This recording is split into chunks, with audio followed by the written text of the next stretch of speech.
Episode 74। Fang chain की सफलता जारी रही। जल्द ही छठी, 7वीं और 8वीं परतें भी प्रकट हो गईं और प्रत्येक परत पिछली परत से बड़ी थी।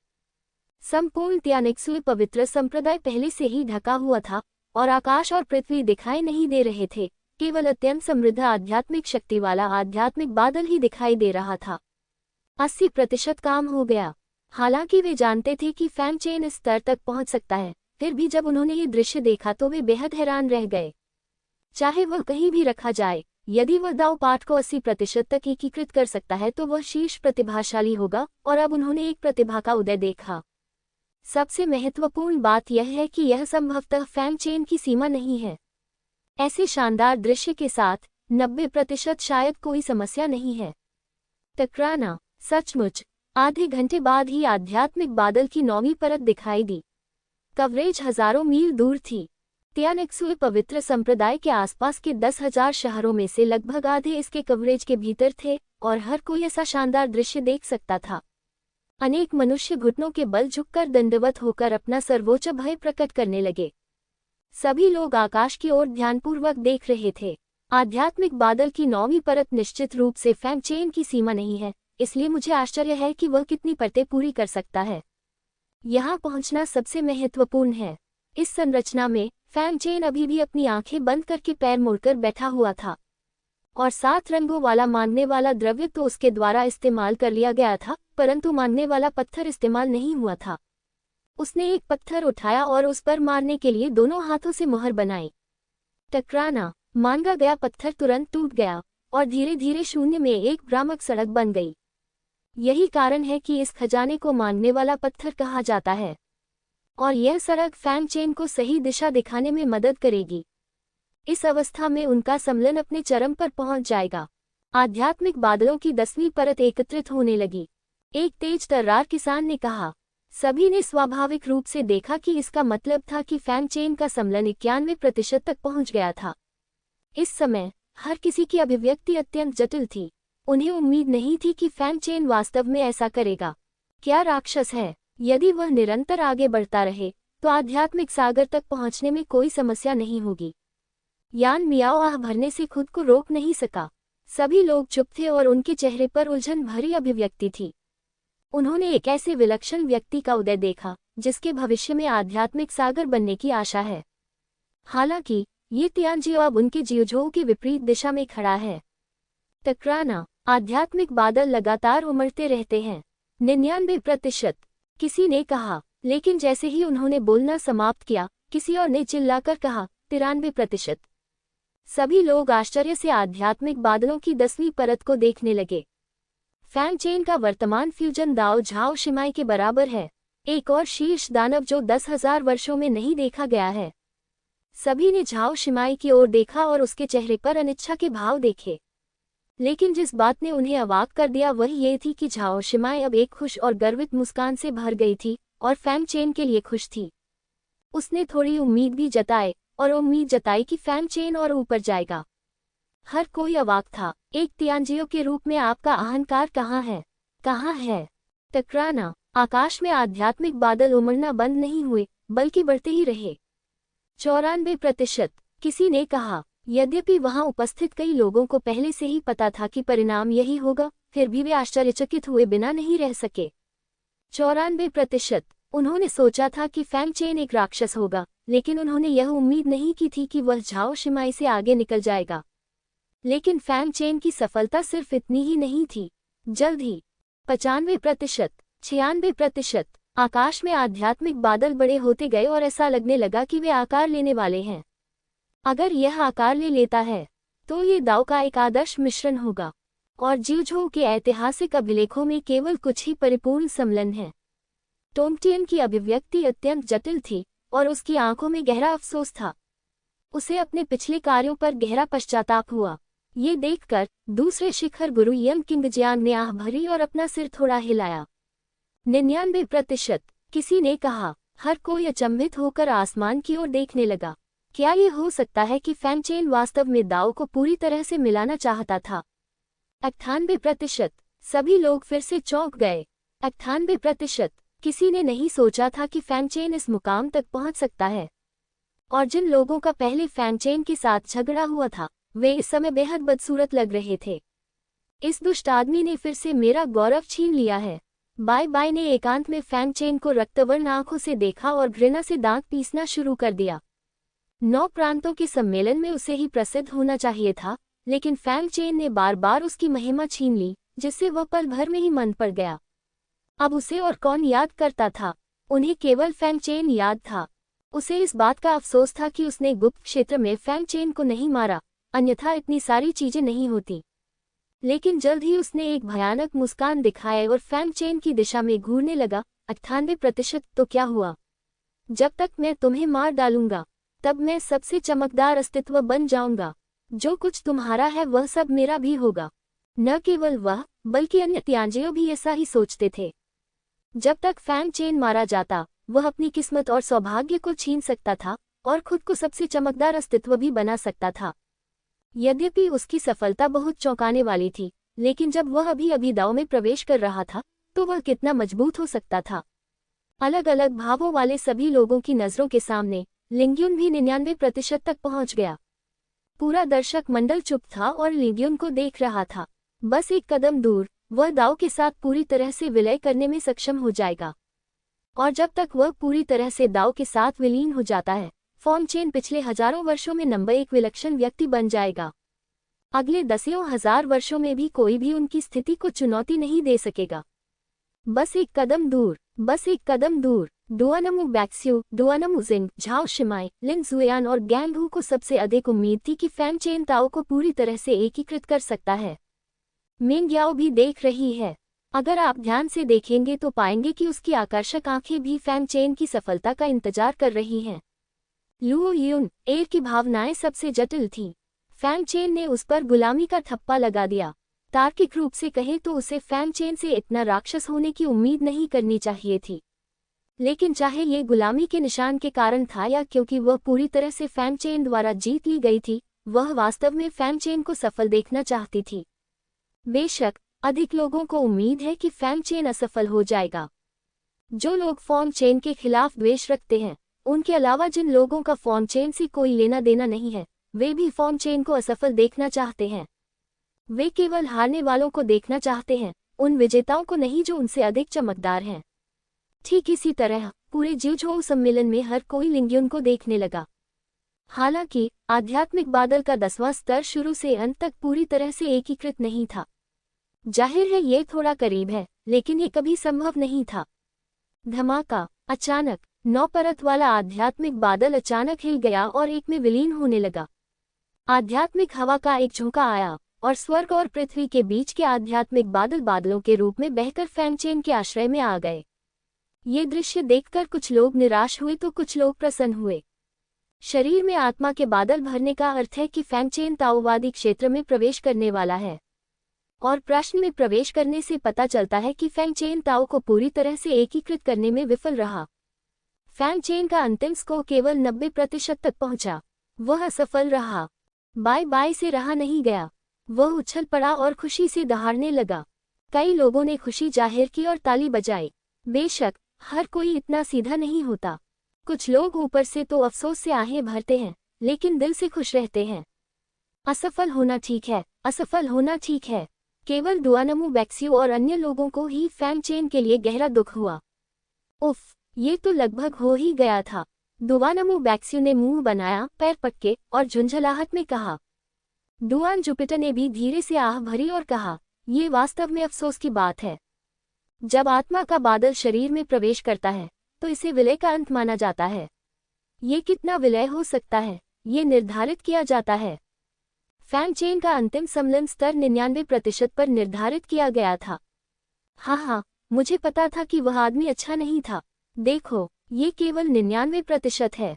एक व्यक्ति ने गर्व से अपने हाथ कमर पर रखकर कहा, लेकिन जल्द ही उसे एहसास हो गया कि कुछ गड़बड़ है। वगैरह। सम्मेलन पद का 99%। क्या ये बहुत बुरा नहीं है? पूरे क्यूशू में 90% या 90% फ्यूजन दाव वाले लोग ही मुट्ठी भर हैं। वे परफेक्ट फ्यूजन दाव वाले लोगों जितने नहीं हैं, लेकिन फिर भी वे शीर्ष राक्षस हैं। जो लोग दूसरों के दुर्भाग्य पर खुश हो रहे थे, उन्हें भी इसका एहसास हुआ और डेसे की अभिव्यक्ति तुरंत जम गई। हाँ, 99% के फ्यूजन के साथ वे शीर्ष स्तर के राक्षस हैं, चाहे वे कहीं भी हों। उनके पास ऐसी क्या योग्यता है कि उनका यहाँ उपहास किया जाए? क्या पूर्ण सामंजस्य प्राप्त करने में असफल होना सामान्य बात नहीं है? नहीं, ये पूर्ण विलय से बस एक कदम दूर है। ये सबसे हास्यास्पद बात है। ये सही है, ठीक वैसे ही जैसे लोग हमेशा दूसरे स्थान पर ही रह पाते हैं, वे कभी भी याद किए जाने के लायक नहीं होते। हाँ, वह अभी भी एक मजाक है। इन सभी लोगों ने अपने लिए बहाने बनाए और फैंग चेन के बहानों का मजाक उड़ाया। यदि फैंग चेन ने उनका उपहास सुना होता तो वह निश्चित रूप से उपहास करता। किसने कहा कि उनका अंतिम सम्मेलन 99% था? इस निर्माण में फैंग चेन ने स्वर्ग और पृथ्वी से प्राप्त अनुग्रह अर्थात आध्यात्मिक बादल को अवशोषित किया। दिव्य और राक्षसी दाओवन उसके सामने तैर रहे थे और उनका रंग धीरे धीरे बदल रहा था। साधारण दाओवन सभी सुनहरे थे, लेकिन दाओ में प्रवेश करने के बाद मुख्य दाओवन एक परिवर्तन से गुजरेगा और प्लेटिनम में बदल जाएगा। और ये दाओवन पूरी तरह से फॉन्चेन के साथ विलीन हो जाएगा और डेंटियन में प्रवेश करेगा। भविष्य में भले ही वह दाओवन की शक्ति का उपयोग करना चाहे, उसे अब इसे बुलाने की आवश्यकता नहीं होगी और वह इसे एक विचार के साथ उपयोग कर सकता है। आध्यात्मिक बादल को अवशोषित करते समय दिव्य और राक्षसी दाओवन भी धीरे धीरे उसके शरीर में विलीन हो रहे थे। और आध्यात्मिक बादल की 10वीं परत को अवशोषित करते समय फैंग चेन ने अचानक अपनी आंखें खोल दी। अब उसने 100 बोतलें दिव्य शरीर को तपा देने वाले सोने के पानी को सीधे अपने मुंह में डाल लिया। दिव्य और राक्षसी शरीर फट गए और भौतिक शरीर को तोड़ना शुरू कर दिया। ऐसा करने का कारण दैवीय शक्ति के दायरे को भेदने की ऊर्जा का उपयोग करके अंतिम 1% की भरपाई करना था। दाओ का सही सम्मेलन प्राप्त करने के लिए यह विधि उसे 8वीं कक्षा के दिव्य गोली मास्टर से विरासत में मिली थी। हालांकि यह थोड़ा खतरनाक था, लेकिन फैंग चेन को डर नहीं लगा। दाओ की साधना का अर्थ है जोखिम उठाए बिना स्वर्ग की इच्छा के विरुद्ध जाना। बैंग बैंग बैंग, सफलता के बाद दोनों रास्ते तुरंत टकरा गए। फैंग चेन का शरीर ऐसे फट गया जैसे उसने कोई पटाखा निगल लिया हो। इस विस्फोट से फैंग चेन को ऐसा महसूस हुआ जैसे वह टुकड़े टुकड़े हो गया हो। लेकिन यही तो वह एहसास था जो वह चाहता था। जब स्वर्ण शरीर क्षेत्र दिव्य शक्ति क्षेत्र में प्रवेश करेगा तो स्वर्ग और पृथ्वी का कानून उसे ऊर्जा का आशीर्वाद देगा। और यह ऊर्जा स्पिरिट क्लाउड की ऊर्जा के समान ही है, जो केवल अंतिम 1% की पूर्ति कर सकती है। यही कारण है कि फैंग चेन ने एक ही समय में दाओ क्षेत्र और शरीर क्षेत्र को तोड़ने का फैसला किया, क्योंकि वह जानता था कि लुओ तियानेयू की ऊर्जा उसके दाओ के पूर्ण सम्मेलन का समर्थन नहीं कर सकती थी। आखिरकार ये क्वितियन महाद्वीप का शिखर नहीं था। केवल इस तरह से स्वर्ग और पृथ्वी के कानून का लाभ उठाकर ही वह दाओ को पूरी तरह से एकीकृत करने की आशा कर सकता है। टकराना। जब यह ऊर्जा स्पिरिट क्लाउड के साथ विलीन हुई तो स्पिरिट क्लाउड की 10वीं परत बन गई। भगवान और दानव दाओ पाठ थोड़ा काम उठा। दाओ भाग्य आसमान पर चढ़ गया। पवित्र प्रकाश हर जगह चमक गया। फैंग चेन के डेंटियन में प्रवेश किया। दाओ का उत्तम मिश्रण, सफलता, और बाहर किसी ने इस दृश्य पर ध्यान नहीं दिया। उनकी नज़र में ये बस इतना था कि फैंग चेन का एकांतवास अचानक आध्यात्मिक ऊर्जा से भर गया था, लेकिन ये जल्द ही बंद हो गया। उन्हें इस अजीब घटना की परवाह नहीं थी। आखिरकार ये पहली बार था जब उन्होंने ताओ का 99% विलय देखा था। जल्द ही स्वर्ग और पृथ्वी की यह विचित्र घटना धीरे धीरे लुप्त हो गई। फैंग चेन ने ताओ के पहले स्तर में सफलतापूर्वक प्रवेश किया। उनकी आध्यात्मिक चेतना की सीमा 800 मील तक पहुंच गई।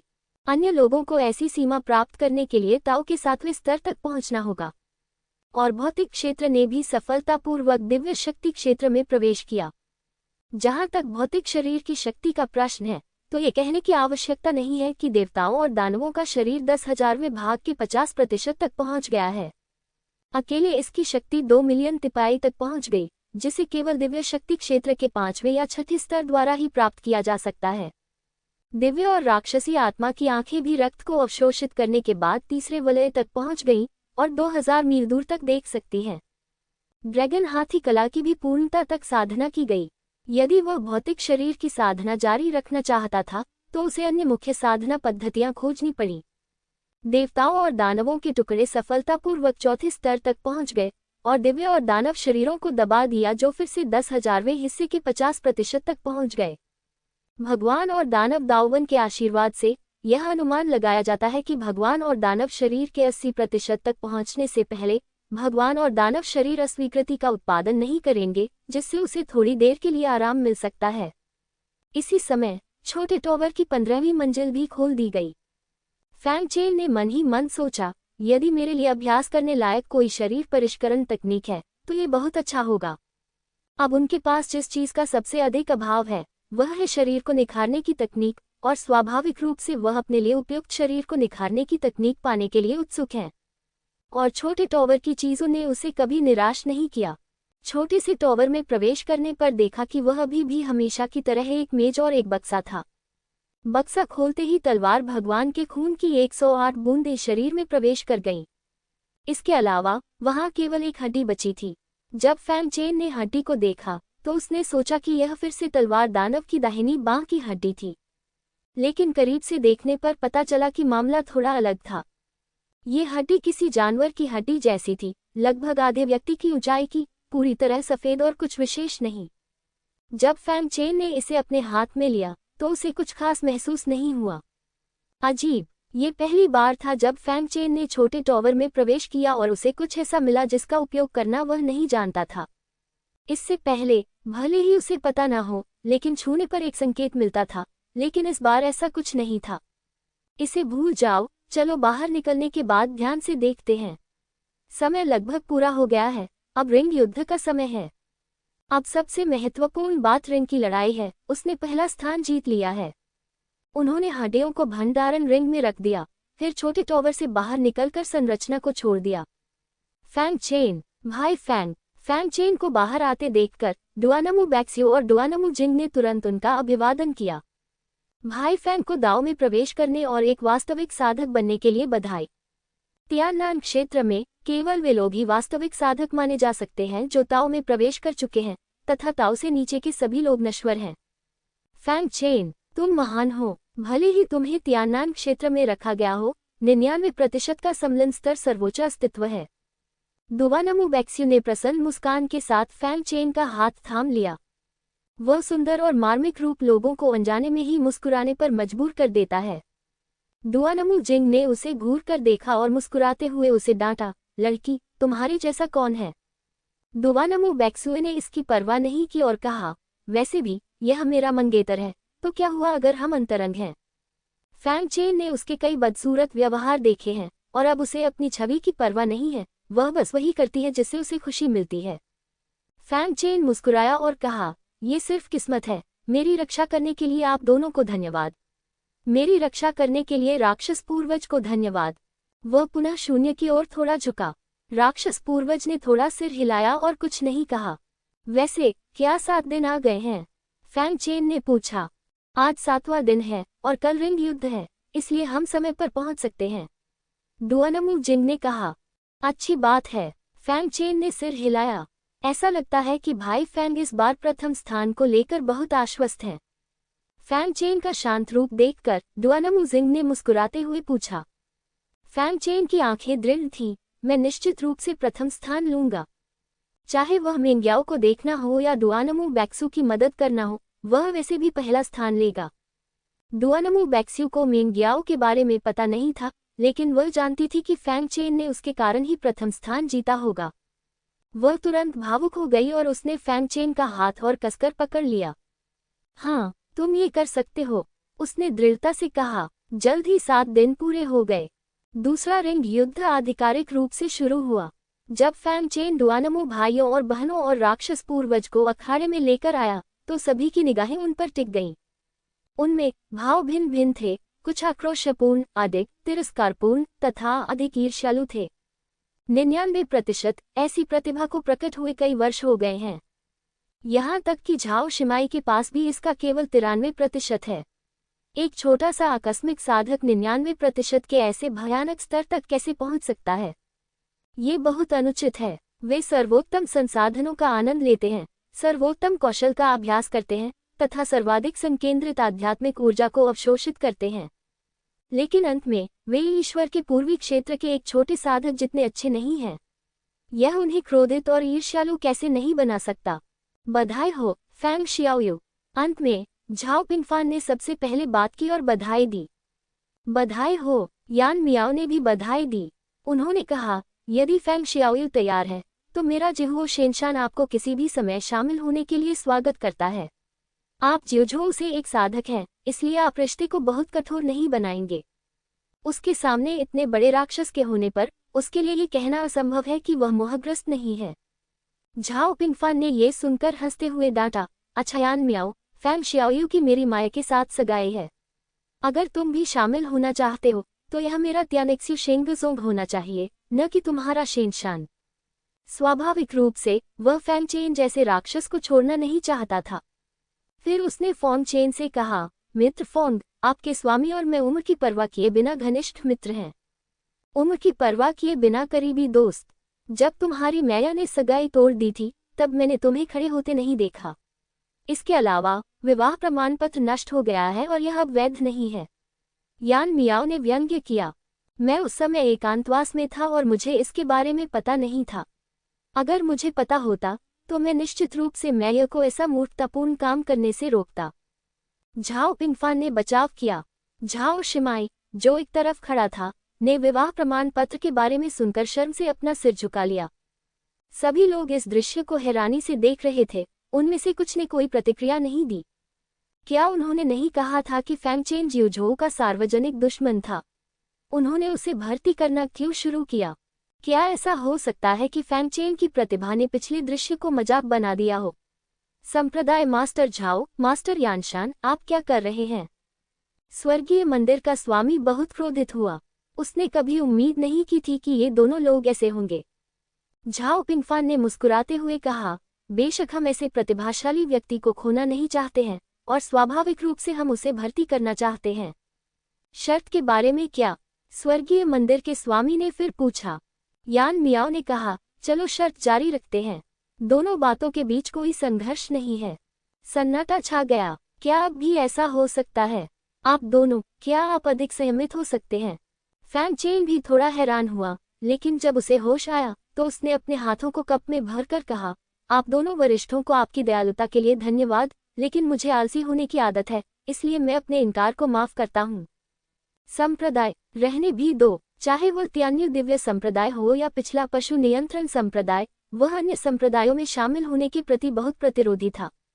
ओह, ये शर्म की बात है, झाओ पिंगफान ने अफसोस जताते हुए कहा। यान मियाओ को आश्चर्य नहीं हुआ। उन्होंने कहा, छोटे दोस्त फैंग, अगर आपके पास समय है तो आप जिहुओ शेनशान में बैठ सकते हैं। मैं गारंटी देता हूं कि यह त्यानेक्स्यू पवित्र संप्रदाय से कई गुना बेहतर होगा। झाओ पिंगफान ने जब ये सुना तो वह तुरंत असंतुष्ट हो गया। आपका जिहुओ शेनशान एक ज्वालामुखी है और यह समय समय पर फटता रहता है, जिससे बहुत शोर होता है। आपको मेरे त्यानेक्स्यू पवित्र संप्रदाय के साथ तुलना करने का साहस करने का विश्वास किसने दिया? जब तुम्हारा त्यानेक्स्यू पवित्र संप्रदाय हर जगह सफेद बर्फ से ढका हुआ है। सावधान रहो, क्योंकि नमी के कारण तुम्हारा रक्तचाप बढ़ जाएगा। यही तो नश्वर लोग कर सकते हैं। हम साधक के रूप में ये कैसे कर सकते हैं? आप इसे स्थापित कर रहे हैं, लेकिन आपका टूटा हुआ ज्वालामुखी इतना सूखा और सावधान है कि यह जल्दी ही बूढ़ा हो जाएगा। जब दोनों व्यक्ति आपस में बात कर रहे थे तो उनमें झगड़ा होने लगा, जिससे सभी लोग स्तब्ध रह गए। संप्रदाय गुरु, पर्वत गुरु, अब 9 प्रांतों का सम्मेलन है। अंत में किनारे पर खड़े झाओ टोंग ने उन्हें याद दिलाया और दोनों व्यक्तियों ने ठंडी सांस के साथ बहस करना बंद कर दिया। झाओ टोंग पहले से ही इस दृश्य का आदी था। दोनों एक साथ बड़े हुए और किशोरावस्था से ही उनका एक दूसरे के प्रति टकराव कभी समाप्त नहीं हुआ।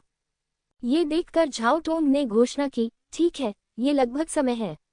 अखाड़े की लड़ाई शुरू होगी। पहले 1000 लोग कृपया चौक के केंद्र में जाएं।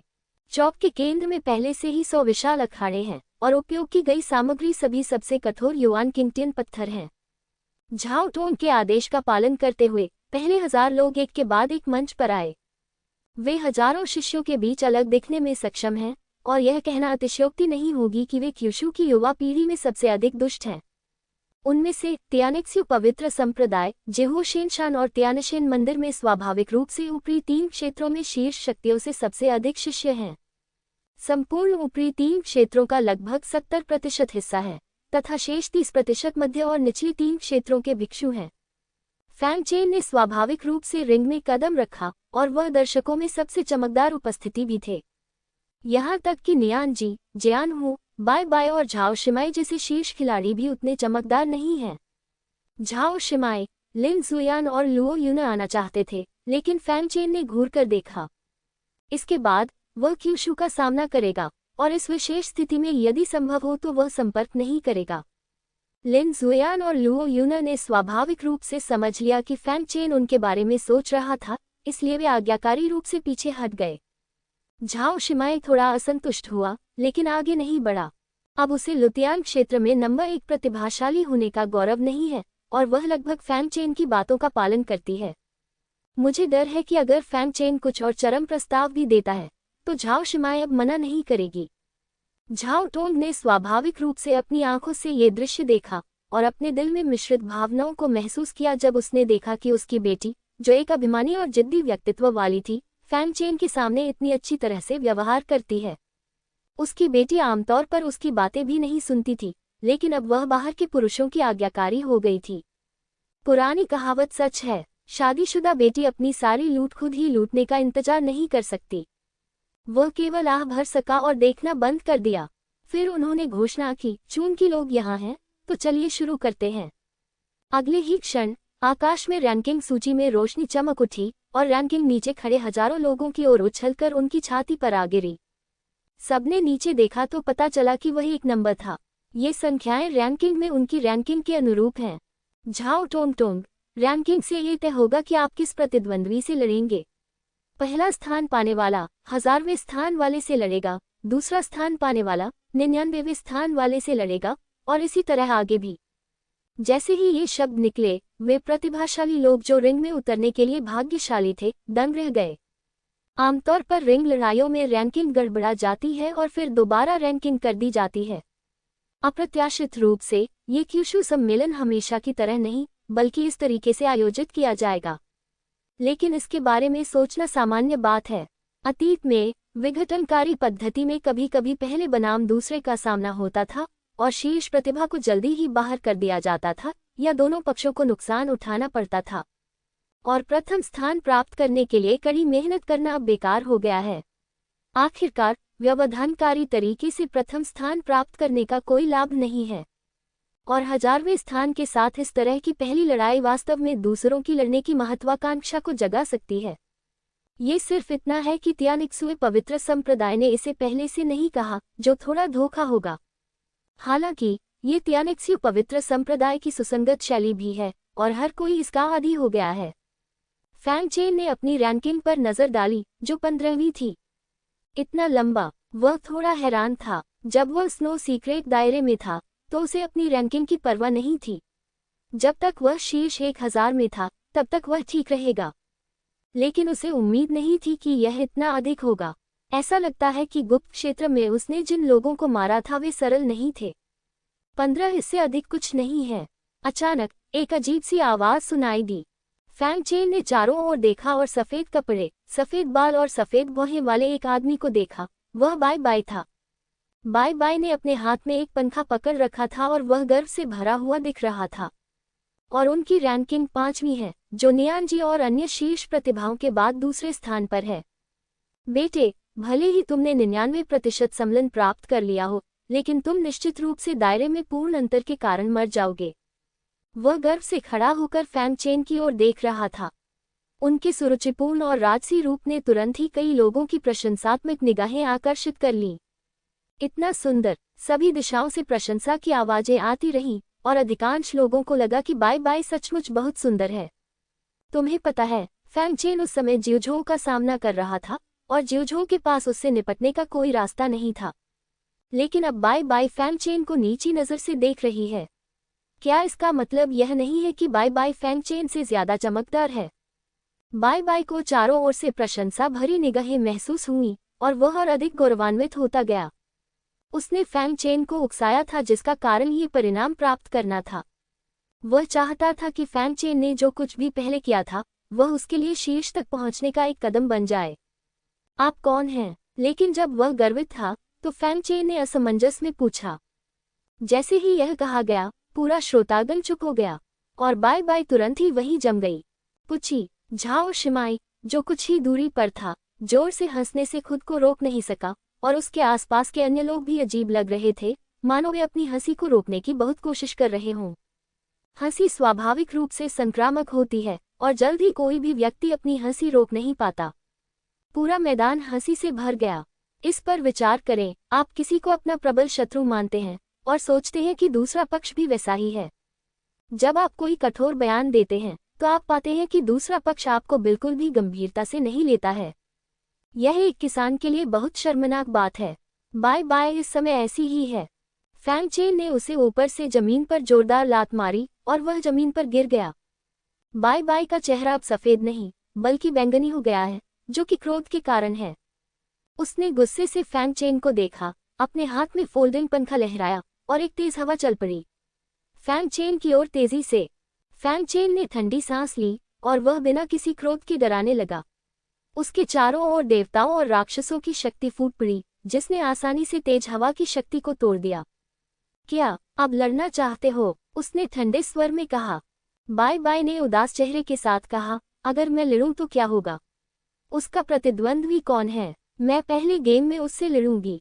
यह उसकी यात्रा का उद्देश्य है। जब तक वह फैंग चेन को मार देता है, वह निश्चित रूप से इस बार सबसे चमकदार अस्तित्व बन जाएगा।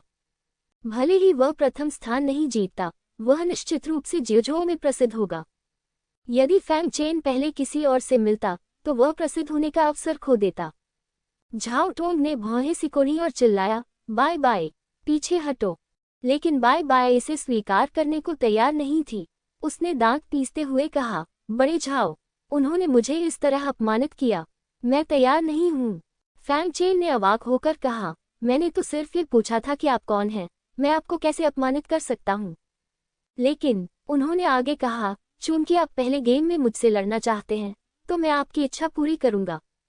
उन्होंने झाओ टोंग को आदरपूर्वक सलाम किया, वरिष्ठ, कृपया हमारी इच्छा पूरी करें। वह ये कैसे नहीं जान सका कि दूसरा पक्ष शीर्ष पर पहुंचने के लिए उस पर कदम रखना चाहता था। उसे गति बनाने के लिए एक प्रतिभाशाली व्यक्ति के जीवन का उपयोग करने की भी आवश्यकता है, और बाय बाय सबसे उपयुक्त व्यक्ति है। उसने वास्तव में दूसरे व्यक्ति को पहचान लिया। लेकिन क्या हुआ? वह दूसरों को इतनी आसानी से शीर्ष पर पहुंचने के लिए कैसे मजबूर कर सकता था? झाओ टोंग ने गुस्से से कहा, सिर्फ आपके कहने से जियोजो सम्मेलन के नियम कैसे तोड़े जा सकते हैं? झाओ टोंग, इस समय झाओ पिंगफान ने कहा, चूंकि वे लड़ना चाहते हैं तो उन्हें लड़ने दें। वह देखना चाहता था कि दीक्षा लेने के बाद फैंग चेन कितना मजबूत बनेगा, और अन्य लोग भी यही सोचते थे। बाय बाय की ताकत आध्यात्मिक क्षेत्र के चौथे स्तर पर है और वह एक प्रतिभाशाली व्यक्ति भी है, इसलिए वह फैंग चेन की ताकत का एक अच्छा परीक्षण हो सकता है। ये देखकर कि उसके पिता पहले ही बोल चुके हैं, झाओ टोंग ने और कुछ नहीं कहा। ऐसी स्थिति में पहली लड़ाई तुम्हारे और बाय बाय के बीच होगी। चलो इस लड़ाई को शुरुआती लड़ाई कहते हैं। उसने अपना हाथ हिलाया। मेरा मानना है कि यदि अन्य रिंग लड़ाइयां भी आयोजित की जाएं तो भी किसी को परवाह नहीं होगी। आइए पहले इन दोनों को ही लड़ने दें, प्रारंभिक लड़ाई के रूप में। धन्यवाद एल्डर। बाय बाय बहुत खुश हुई। उसकी योजना सफल रही। धन्यवाद वरिष्ठ। फैंग चेन ने धन्यवाद में सिर झुकाया। उसकी अभिव्यक्ति बिल्कुल शांत थी। लेकिन अन्य लोग इसका इंतजार कर रहे थे। दाव का चौथा स्तर दाव के पहले स्तर के विरुद्ध लड़ रहा है। चाहे वह कोई भी हो, उन्हें लगेगा कि यह ताकत में बहुत बड़ी असमानता वाली लड़ाई है। लेकिन फैंग चेन ही वह है जो दाव के पहले स्तर तक पहुंच गया है। वह दाव के 99% तक पहुंच गया है। यद्यपि जीत की दर कम है, फिर भी यह निश्चित रूप से एक रोमांचक लड़ाई है। लोग तो यही उम्मीद कर रहे हैं कि इस लड़ाई में फैंग चेन की मौत हो जाएगी। रिंग बैटल के पहले राउंड में ही मारे जाने पर तथाकथित फ्यूजन दाव 99% संभावना में एक बड़ा मजाक बन जाएगा, और फैंग चेन भी पिछले 1000 वर्षों में जियोजो में सबसे बड़ा मजाक बन जाएगा। झाओ टोंग ने अन्य शिष्यों को मंच से जाने देने के लिए अपना हाथ हिलाया और फिर जोर से अपना हाथ हिलाया, और कार्यक्रम स्थल में मौजूद 50 मंच धीरे धीरे घूम गए और अंततः एक विशाल मंच बनाने के लिए एक साथ विलीन हो गए। झाओ टोंग ने उन दोनों की ओर देखा और कहा, जियोजो सम्मेलन अखाड़ा लड़ाई मुख्य रूप से मुकाबला करने के लिए है। जब आपका खेल खत्म हो जाए तो रुकना याद रखें। हाँ, फैंग चेन और बाय बाय ने धीरे से सिर हिलाया। लेकिन जब झाओ टोंग ने ये देखा तो वह बस कड़वी मुस्कान के साथ मुस्कुराया। यह उम्मीद करना महज एक इच्छाधारी सोच है कि ये दोनों यहीं रुक जाएंगे। कोई बात नहीं, वह इस बारे में परवाह करने के लिए बहुत आलसी था। प्यार को वैसा ही रहने दो जैसा वह है। इसके बाद वे मंच से नीचे उतरे और उसी समय संप्रदाय का एक बुजुर्ग व्यक्ति आगे आया। वह फैंग चेन और अन्य लोगों के सामने आया और झाओ टोंग जैसी ही बात कहना चाहता था, लेकिन उन दोनों लोगों के हाव भाव देखकर लगा कि वे यही नहीं रुकेंगे, इसलिए उन्होंने कुछ नहीं कहा और सीधे पूछा, क्या आप तैयार हैं? ठीक है, दोनों ने एक स्वर में कहा। ऐसी स्थिति में चलिए शुरू करते हैं। ये कहकर वह वहां से गायब हो गया और रिंग से बाहर चला गया। लेकिन दोनों ने तत्काल कोई कार्रवाई नहीं की। बाय बाय ने तिरस्कारपूर्वक कहा, मैंने सुना है कि आपके पास एक जादुई हथियार है, इसे बाहर निकालो, अन्यथा अगर लड़ाई छिड़ गई तो आपको इसे बाहर निकालने का मौका भी नहीं मिलेगा। दिव्य हथियार? फैंग चेन ने अपना सिर थोड़ा हिलाया और कहा, तुम मेरे जादुई हथियार का उपयोग करने के योग्य नहीं हो। ये सही है। उसने कुछ सोचा और उत्सुकता से पूछा, तुम्हारा नाम क्या है? ये निस्संदेह एक और अपमान था। बाय बाय का चेहरा अचानक ठंडा पड़ गया और बिना किसी देरी के उसने अपने हाथ में पकड़ा हुआ पंखा सीधे फैंग चेन की ओर बढ़ा दिया। फैंग चेन उदासीन दिख रहा था। उसने कोई जादुई हथियार इस्तेमाल नहीं किया, बस एक उंगली से इशारा किया। ये देखकर बाय बाय ने व्यंग्यपूर्वक कहा, मृत्यु की तलाश में। उसके हाथ में जो फोल्डिंग पंखा है वह 7वें स्तर का जादुई हथियार है। ये हानिरहित लगता है, लेकिन वास्तव में इसमें जानलेवा इरादा छिपा है। अपने शरीर से लड़ने का साहस करो, यह मौत को आमंत्रित करना है। टकराना? दोनों पक्ष टकरा गए। बाय बाय की आत्मसंतुष्ट मुस्कान एक पल में ही जम गई। फैंग चेन ने बस अपनी उंगली उठाई और वह एक लंबी तलवार में बदल गई जो फोल्डिंग पंखे के साथ बराबरी की लड़ाई में उतरी। वह कैसे संभव है? वह अविश्वास में चिल्लाया। ऐसी बहुत सी चीजें हैं जो असंभव हैं। फैंग चेन ने व्यंग्य किया, जमीन पर कदम रखा और उसके पीछे एक ड्रैगन और हाथी की छाया दिखाई दी। उसी समय दिव्य शक्ति का पहला स्तर प्रकट हुआ। ड्रैगन हाथी ने एक कदम बढ़ाया और तुरंत बाय बाय चेन को रिंग के किनारे पर उड़ा दिया। बाय बाय को केवल अपने दिल में एक तेज दर्द महसूस हुआ, जो अजगर और हाथी द्वारा रौंदे जाने के कारण हुआ था। दिव्य शक्ति क्षेत्र? दर्शकों में से हर कोई अविश्वास से फैंग चेन को देख रहा था। क्या ऐसा हो सकता है कि जब उसने दाव के दायरे को तोड़ा तो उसने भौतिक शरीर के दायरे को भी तोड़ दिया? ये बात सभी को समझ आ गई। भौतिक क्षेत्र ताओवादी क्षेत्र से अलग है। जब इसे तोड़ा जाता है तो कोई अजीबोगरीब घटना नहीं होती है और आध्यात्मिक ऊर्जा में हलचल नहीं होती है। ये बहुत विरल और सामान्य है। जब तक वह अपनी शारीरिक शक्ति का विस्फोट नहीं करता तब तक भले ही आध्यात्मिक सागर क्षेत्र में कोई व्यक्ति ध्यान न दे, उसकी शारीरिक साधना को देखना कठिन होगा। सभी लोग चौंक गए और फैंग चेन को ऐसे देखने लगे जैसे वह कोई राक्षस हो। दाव को प्राप्त करने के लिए अत्यधिक एकाग्रता की आवश्यकता होती है। थोड़ा सा भी संयम दाव को प्राप्त करने में विफलता का कारण बन सकता है। यद्यपि भौतिक और आध्यात्मिक दोनों पहलुओं में सफलता से कुछ लाभ हो सकता है, लेकिन खतरा बहुत बड़ा है। एक बार आप असफल हो गए तो इससे न केवल आपके स्तर में गिरावट आएगी, बल्कि छिपी हुई समस्याएं भी रह जाएंगी और आपके भविष्य पर भी असर पड़ेगा। बहुत कम लोग ऐसा करने की कोशिश करेंगे, लेकिन फैंग चेन ने ये कर दिखाया। सबसे महत्वपूर्ण बात यह है कि वह सफल हुआ। वह न केवल राक्षस है, बल्कि पागल भी है। यान मियाओ बोले बिना न रह सका। झाओ पिंगफान अपना सिर हिलाए बिना नहीं रह सका।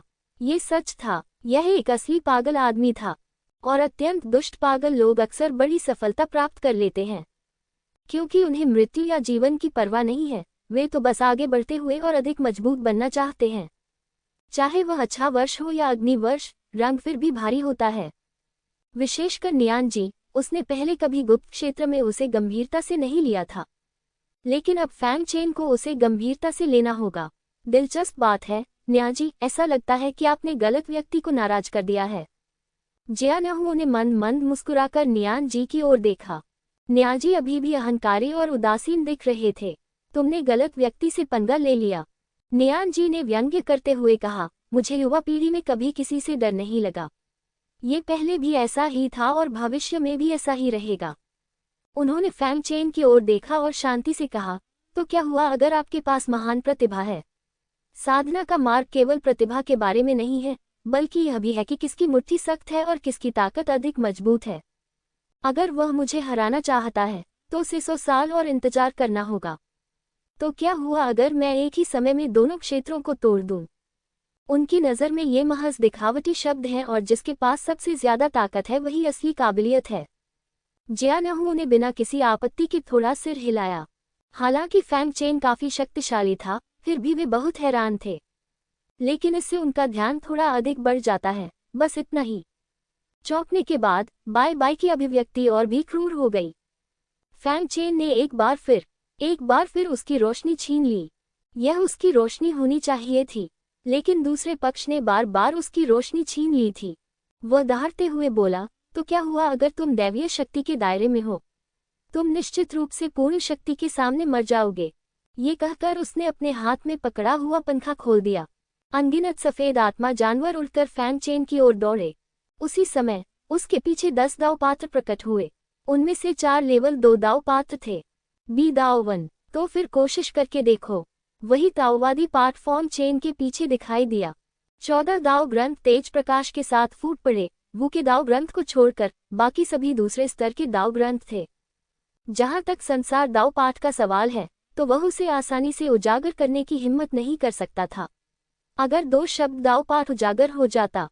फैंग चेन ने किसी भी जादुई हथियार का इस्तेमाल नहीं किया। ड्रैगन, हाथी और युद्ध पैटर्न को एक शरीर में जोड़ दिया गया। इसने युद्ध ड्रैगन हाथी के 3 चरित्रों का निर्माण किया। एक पल में उसके पीछे ड्रैगन हाथी ऐसा दिखाई दिया जैसे वह असली हो। वह कवच से ढका हुआ था। वह बहुत ही प्रभावशाली लग रहा था। एक कदम, धरती हिल गई। वे सफेद आत्मा वाले जानवर तुरंत पराजित हो गए। लेकिन फैंग चेन का हमला नहीं रुका और उसने एक और मुक्का मारा। मुट्ठी के पहुंचने से पहले ही बाय बाय उस स्थान पर भयानक गति से फंस गई थी और हिलने में असमर्थ थी। अब फैंग चेन ताओवादी ग्रंथों के उपयोग से बेहद परिचित है और जानता है कि उनके साथ कैसे सहयोग करना है। अब उसके पास ताओवादी ग्रंथों के उपयोग के बारे में केवल अस्पष्ट समझ नहीं थी, जैसी तब थी जब वह झाओ शिमाई के साथ लड़ रहा था। धमाका, ड्रैगन हाथी मुट्ठी गिर जाता है। सौभाग्यवश बाय बाय ने अपने हाथ से पंखा बाहर फेंका, जो बड़ा हो गया, और उसने अपने पीछे कई ताओवादी पात्रों का प्रयोग करके उसे मुश्किल से रोका। लेकिन फैंग चेन का ड्रैगन हाथी हमला यही खत्म नहीं हुआ। ड्रैगन हाथी पाम, ड्रैगन हाथी दहाड़, ड्रैगन और हाथी कदम, हर चाल और हर शैली ने बाय बाय को बेहद शर्मिंदा कर दिया और वह कदम दर कदम पराजित हो गया। यहाँ तक कि उसने कई बार खून थूका और वह वास्तव में घायल हो गया। आसपास मौजूद सभी लोग दंग रह गए और उन्हें विश्वास नहीं हो रहा था। उन्होंने शुरू में सोचा था कि यह एक रोमांचक लड़ाई होगी, जिसमें दोनों पक्ष सैकड़ों राउंड तक लड़ेंगे और कोई भी हारेगा नहीं। अंत में उनमें से प्रत्येक ने विजेता का निर्धारण करने के लिए अपनी सबसे मजबूत जादुई शक्तियों का उपयोग किया। लेकिन उसे उम्मीद नहीं थी कि यह इतनी करारी हार होगी। इसके अलावा फैंग चेन, जो ताओवादी क्षेत्र के पहले स्तर पर था, ने बाय बाय को सिर्फ अपनी शारीरिक शक्ति से कुचल दिया। बाय बाय इस समय बहुत ही क्रूर लग रही थी। उसका चेहरा चोटिल और लाल था, बहुत ही विकृत। इसमें से कुछ तो दुख था, लेकिन अधिकतर शर्म और गुस्सा था। जाहिर है उसे खुद फैंग चेन को हराना चाहिए था। एक चमकता सितारा बनो।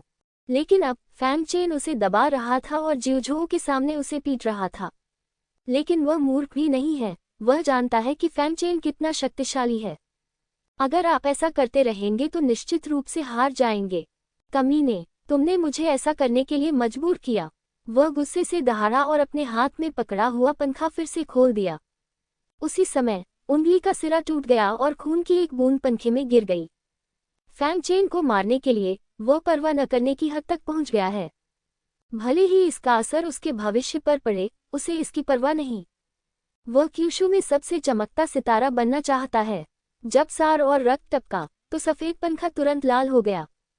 उसी समय उसमें से एक विशालकाय हाथ बाहर निकला, दहाड़ता हुआ रेंगता हुआ बाहर निकला। उस गर्जना ने आकाश और पृथ्वी को हिला दिया तथा लोगों को उसके प्रकट होने से पहले ही एक भयावह आभा प्रदान की। हाँ, बाय बाय ने उत्साह से दहाड़ते हुए कहा, इस जानवर को रक्त आकाश बलिदान दानव आदमी कहा जाता है। इसमें दाव के 5वें स्तर को टक्कर देने की ताकत है। कमीने, तुम बिना दया के मर जाओगे। टकराना। इससे पहले कि वह बोलना समाप्त करता, उसने एक ड्रैगन हाथी को पहाड़ की तरह आकाश से गिरते और फोल्डिंग पंखे से टकराते देखा। शरीर का वह आधा हिस्सा जिससे रक्त स्वर्ग बलिदान राक्षस अभी अभी बाहर आया था, उसे तुरंत क्रूरतापूर्वक चोदा गया। ये सीधे शून्य में बदल गया। ये वास्तव में आखिरी जादुई शक्ति है जो फैंग चेन को ड्रैगन हाथी तकनीक में महारत हासिल करने के बाद महसूस हुई। ड्रैगन हाथी आकाश में धंस गया, अपने शरीर को हथियार के रूप में प्रयोग करके। यहाँ तक कि ताओवादी क्षेत्र के लोग भी इस हमले का सीधे सामना करने का साहस नहीं कर सकते थे। इसका एकमात्र दोष यह है कि यह बहुत धीमा है और इससे आसानी से बचा जा सकता है। लेकिन ये रक्तस्वर बलिदान राक्षस से निपटने के लिए बिल्कुल सही है जो बाहर आने वाला है। बाय बाय ने जब ये देखा तो वह क्रोधित हो गई। तुम बेशर्म हो, तुम में मुझसे सीधे लड़ने की हिम्मत नहीं है। ये सुनकर फैंग चेन हंस पड़ा। बेशर्म, वह व्यक्ति जिसने कभी मुझसे भिड़ने की हिम्मत नहीं की, वह शायद तुम हो। युद्ध की शुरुआत से ही बाय बाय को फैंग चेन द्वारा लगातार हराया गया है। यहाँ तक कि फैंग चेन की ड्रैगन हाथी जादुई शक्ति का सामना करते हुए भी वह केवल उसकी धार से बच सकता था। तुम तो शरीर हो, मैं तुमसे सीधे क्यों लड़ूं? मैं बेवकूफ नहीं हूं। बाय बाय दहाड़ी। फैंग चेन अपनी आंखें घुमाने से खुद को रोक नहीं सका। क्या? मैं तो बस तुम्हें जादुई शक्तियों का इस्तेमाल करते हुए देख रहा हूं। क्या मैं बेवकूफ हूं? आप? बाय बाय बहुत गुस्से में है। साथ ही मैं थोड़ा घबरा भी गया हूं। फैंग चेन की ताकत उसकी उम्मीदों से कहीं अधिक थी और उसे लगा कि वह विरोध नहीं कर सकता। ठीक है, फैंग चेन ने फिर से कहा। उसकी अभिव्यक्ति ठंडी हो गई। आपने अपनी शारीरिक स्थिति का लगभग परीक्षण कर लिया है, अब आपको वापस भेजने का समय आ गया है। फैंग चेन ने शुरू से ही अपनी दिव्य शक्ति की शक्ति का परीक्षण करने के लिए बाय बाय का इस्तेमाल किया था और अब ये लगभग खत्म हो चुका था। इस निरर्थक युद्ध को समाप्त करने का समय आ गया था। 9 आंखों वाली तलवार और दिव्य दंत तलवार उसके हाथों में थी और देवताओं और राक्षसों की शक्ति एक पल में फट गई। ताओ के विलय के बाद देवताओं और राक्षसों के ताओवेन एक भयानक स्तर पर पहुंच गए। ये कहना अतिशयोक्ति नहीं होगी कि यह चौथे स्तर के ताओवेन के बराबर है। फैंग चेन की अधिकांश जादुई शक्तियां देवताओं और राक्षसों की शक्ति पर आधारित हैं। देवताओं और दानवों का मार्ग जितना मजबूत होगा वह उतना ही अधिक शक्तिशाली होगा। बाय बाय ने देखा कि फैंग चेन का रूप थोड़ा बदल गया है, लेकिन उसने अभी भी शांत होने का नाटक किया और कहा, मुझे मेरे रास्ते पर भेज दो। मुझे लगता है कि मैं तुम्हें अपने रास्ते पर भेज रहा हूँ। अब उसे कोई संदेह नहीं रहा। अचानक ही वह पंखा फट गया और उसकी पसलियां तुरंत बड़ी हो गईं। पंखे पर बने पहाड़ों और समुद्रों के चित्र धीरे धीरे गायब हो गए और वास्तविक पहाड़ों और समुद्रों में बदल गए, जिससे पूरा क्षेत्र दब गया। उसके हाथ में पंखे की हड्डी लगातार फैलती रही और आसपास के पहाड़ों और समुद्र के साथ एक होती गई। ये वरिष्ठ भाई बाय बाय का पर्वत और समुद्री कांटा है। तो फिर फैंग चेन मर चुका है, वह उसे बिल्कुल नहीं रोक सकता। त्यानेक्सुए पवित्र संप्रदाय के शिष्य उत्साह से चिल्लाने लगे, मानो उन्हें जीत का पूरा भरोसा हो। बाय बाय ने क्रूर मुस्कान के साथ फैंग चेन को देखा। ये प्रहार उसके जादुई हथियार बलिदान की कीमत पर था। उसने इसका उपयोग न्याजी को हराने और क्यूशू में प्रसिद्ध होने के लिए करने की योजना बनाई थी। लेकिन न्याजी की तुलना में फैंग चेन को मारना अधिक उपयुक्त लगता है। भाड़ में जाओ, वह दहाड़ उठा। पंखे की हड्डी ने फैंग चेन को छुरा घोंपा। उसी समय यह आसपास के पहाड़ों और समुद्रों को एक साथ चलाता है, पूरे क्षेत्र को कवर करता है। इस तरह के विनाशकारी प्रहार का सामना करते हुए फैंग चेन शांत दिखाई दिया और जल्दी से अपनी 2 तलवारों की दिव्य और राक्षसी शक्तियों को इकट्ठा किया और एक तलवार से वार किया। जहां भी तलवार काटती है, आधा भाग दैवीय क्षेत्र बन जाता है और आधा भाग आसुरी क्षेत्र बन जाता है। ये भगवान और दानव स्लैश है, लेकिन इस बार यह अलग था। मैंने देखा कि रास्ते में देवताओं और राक्षसों के 2 क्षेत्र धीरे धीरे एक में विलीन हो गए और देवताओं और राक्षसों के वास्तविक क्षेत्र में बदल गए। अब वे पहले की तरह 2 क्षेत्रों में विभाजित नहीं थे। ये तब हुआ जब फैंग चेन ने देवताओं और राक्षसों के 2 ताओ ग्रंथों को एक साथ मिला दिया। और इस प्रहार की शक्ति स्वाभाविक रूप से पिछले प्रहार से अलग है। ये फैंग चेन की सबसे शक्तिशाली चालों में से एक है। टकराना। दोनों पक्षों की जादुई शक्तियां टकरा गईं। यदि गति को देखा जाए तो बाय बाय का प्रदर्शन स्वाभाविक रूप से अधिक आश्चर्यजनक हो जाएगा और सभी को ये भी लगता है कि फैंग चेन निश्चित रूप से हार जाएगा।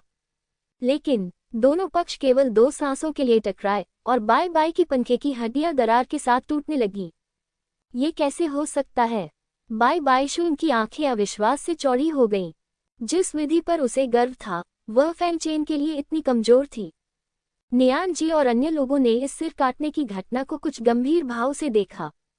उन्होंने कहा, इस प्रहार की शक्ति मेरे 70% शक्ति वाले प्रहार के बराबर है। जियानहू ने अविश्वास में सिर हिलाया। ये वास्तव में थोड़ा मजबूत है, लेकिन अगर हम जादुई शक्तियों का उपयोग करते हैं तो यह उससे ज्यादा कुछ नहीं होगा। ऐसा लगता है कि यह उसकी सबसे मजबूत जादुई शक्ति है, इसलिए चिंता की कोई बात नहीं है। उन दोनों ने अभी भी फैंग चेन को गंभीरता से नहीं लिया। टकराना। एक क्षण में पहाड़ और समुद्र टूट गए और पंखे की हड्डियां चूर्ण में बदल गईं और शून्य में विलीन हो गईं।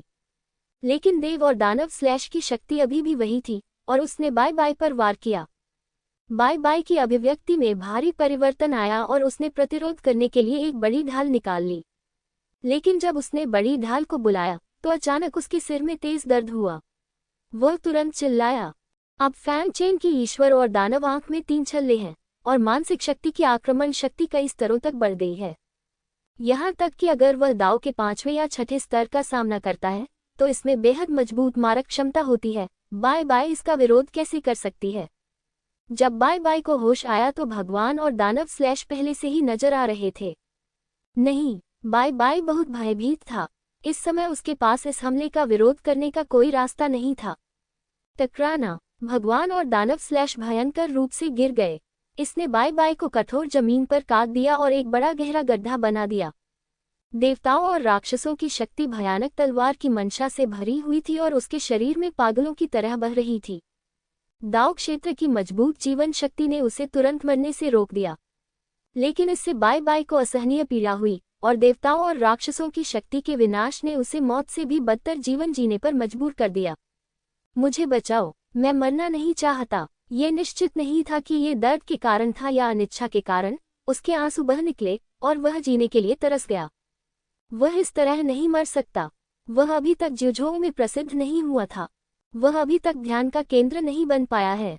वह घृणा भरी आंखों से फैंग चेन को घूर रहा था। ये सब इस कमीने की वजह से हुआ। वह यही मर गया। फैंग चेन ने उसकी ओर देखा और उसके दिल में महत्वाकांक्षा और इच्छा देखी। आप जुझोऊ में सबसे चमकदार नए स्टार बनना चाहते हैं, है ना? आपके जाने से पहले मैं आपकी मदद करूंगा। उसने अपने हाथ में एक प्रकाश जलाया और दिव्य शक्ति की एक बूंद बाय बाय पर जाकर गिर गई। टकराना। अगले ही पल बाय बाय का शरीर रोशनी की तरह चमक उठा, चमकने लगा और साथ ही जलने लगा और धीरे धीरे हवा में ऊपर उठने लगा, आकाश में सबसे चमकते सितारे की तरह। वहां उपस्थित सभी लोगों का ध्यान अपनी ओर आकर्षित कर रहा है। इस समय वह जुझोऊ में सबसे चमकदार अस्तित्व है। जब उसके प्राण निकले तो बाय बाय ने दर्शकों की आंखों को महसूस किया और एक भयानक मुस्कान दिखाई। हाँ, अंततः वह दर्शकों में सबसे अधिक आकर्षक व्यक्ति बन गया। भले ही यह क्षण भर के लिए ही क्यों न रहा हो, वह संतुष्ट था। अंत में तारों की रोशनी टिमटिमाने लगी और धीरे धीरे आतिशबाजी की तरह गायब हो गई। फैंग चेन ने आकाश में बिखरती आतिशबाजी को देखा और अपने शरीर में पुनर्जन्म के तरीके में मामूली बदलाव महसूस किया। वह महसूस कर सकता था कि बाय बाय मृत्यु के क्षण में संतुष्ट थी और अंडरवर्ल्ड में प्रवेश करने की उसकी स्थिति भी अलग थी। यह अन्य आत्माओं की तुलना में अधिक शुद्ध और मजबूत थी। ये सही है, बाय बाय को संतुष्ट करने का कारण पुनर्जन्म का मार्ग महसूस करना था, और इस बार वह इस भावना से काफी संतुष्ट था और थोड़ा बहुत समझ भी गया था।